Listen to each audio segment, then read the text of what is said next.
Hello friends, welcome back to my channel Shani logs. ఈ variety of vegetable మీకు చాలాసార్లు చూపించాను. సో ఇదే ముసుగు వంగ అనమాట. సో మామూలు వంగకి ఈ వంగకి కొంచెం డిఫరెంట్ ఉంటుంది. చూడండి ఆకు ఎంత దళసరిగా ఉందో. మీకు విడిగా నార్మల్ వంగ చెట్టు చూపిస్తాను, పక్కనే ఉంది. సో చూడండి ఆకు ఎలా ఉంటుందో. సో ఇలా వంగ చెట్టుని గుర్తుపట్టచ్చు. బట్ ఇది చూస్తే స్టార్టింగ్ ఈ చెట్టు గురించి తెలియని వాళ్ళు ఇది వంగ చెట్టు అని అనుకోరు.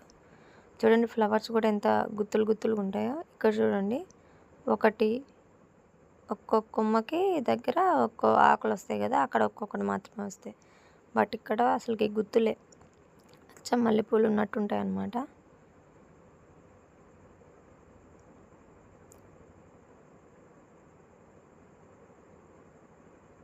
అయితే ఇవి ముసుగు పైన అంతా కాయ పైన ఉంటాయి కాబట్టి ముసుగు వంకాయ అంటారు. సో విత్తనాలు ఉంచామన్నమాట. అవన్నీ రెడ్గా ఉన్నాయన్నీ విత్తనాలు ఉంచినవి, టమోటాలు కాదు. అయితే ఏమైందంటే ఇది చూసారా కుండీలో ఉంది కదా, నేను మీకు షార్ట్ వీడియోలో చూపించినప్పుడు ఫ్లవరింగ్ వస్తుంది కానీ కాయలు అవ్వలేదన్నమాట. కింద వేసినవి అవుతాయి అనుకున్నాం, బట్ కింద వేసిన చెట్టే పోయింది. ఈ కుండీలో చెట్టు మాత్రం బాగా బతికి కాయలు కూడా ఇచ్చిందనమాట. చాలా కాయలు ఇచ్చింది. చూడండి ఎంత పెద్ద చెట్టు. అంత చిన్న 10 లీటర్స్ ఆయిల్ డబ్బాలో ఇంత చెట్టు వచ్చిందంటే చూడండి.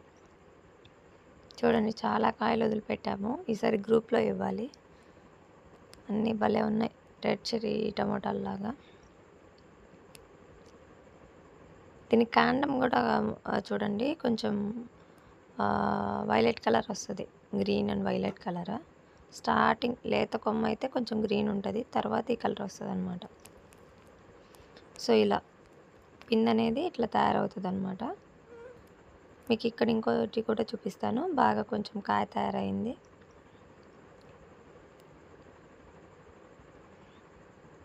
ఇదిగోండి చూడండి ఇలా వస్తుందన్నమాట. అయితే ఇవి కొంచెం చిన్నగా ఉన్నప్పుడే కట్ చేసుకుంటే మంచిది. అంటే ఇప్పుడు ఎండలు కదా, సో ముదిరే ఛాన్సెస్ ఉంటాయి. సో ఇక్కడ చూపిస్తున్నాను కదా, ఇక్కడే అనమాట. నేను నేల మీద వేశాను. బాగా పెరిగినాయి, బట్ ఏదో సమ్ డిసీజ్ వచ్చి వాడిపోయి చనిపోయినాయి అనమాట. బట్ నేను విత్తనాలు ఎలా మళ్ళీ నెక్స్ట్ జనరేషన్కి ఎట్లా చేద్దాం అనుకుంటే నెక్స్ట్ ఇయర్కి దీనికి మంచిగా కాయలు వచ్చి మంచిగా చూడండి ఇన్ని విత్తనాలకి చేశాను. సో చాలా కాయలు కాసినాయి. Thank you for watching.